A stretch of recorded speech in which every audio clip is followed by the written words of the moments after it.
ఒక సంవత్సరంలో థియేటర్లలోకి ఎన్నో సినిమాలు ప్రేక్షకులను అలరించేందుకు వస్తూనే ఉంటాయి. ప్రతి ఏడాదిలానే 2025 సంవత్సరంలో కూడా ఎన్నో సినిమాలు రిలీజ్ అయ్యి ప్రేక్షకుల ముందుకు వచ్చాయి. కానీ 2025లో బాక్స్ ఆఫీస్ వద్ద చెప్పుకోదగ్గ విజయం సాధించిన చిత్రాలు అంటే తక్కువగానే ఉన్నాయని చెప్పాలి. విజయాల కంటే పరాజయాలే సినీ పరిశ్రమకు అధికంగా ఎదురయ్యాయి. ఈ నేపథ్యంలోనే టాలీవుడ్కు భారీ నష్టాలను మిగిల్చిన 10 పెద్ద డిజాస్టర్ చిత్రాలేంటో తెలుసుకుందాం.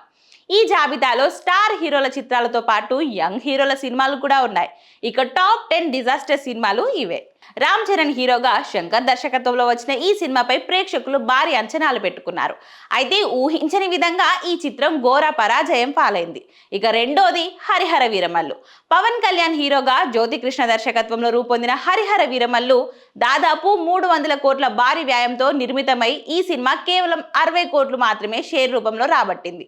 ఈ ఏడాది అతిపెద్ద డిజాస్టర్లలో ఒకటిగా నమోదైంది. ఇక మూడోది అఖండ 2. అఖండ మూవీకి సీక్వెల్ గా వచ్చిన ఈ చిత్రం ప్రారంభంలో ఈ చిత్రానికి భారీ కలెక్షన్స్ వచ్చినా ఆ తర్వాత ఆశించిన స్థాయిలో అంచనాలను అందుకోలేక పంపిణీదారులకు భారీ నష్టాలను మిగిల్చింది. ఇక 4వ స్థానంలో మాస్ జాతర. ఈ జాబితాలో చిత్రం రవితేజ నటించిన మాస్ జాతర ధమాకా వంటి 100 కోట్ల బ్లాక్ బస్టర్ తర్వాత రవితేజ శ్రీలీల కాంబినేషన్ లో వచ్చిన ఈ సినిమాపై ముందు నుంచి సానుకూల అంచనాలే క్రియేట్ అయ్యాయి.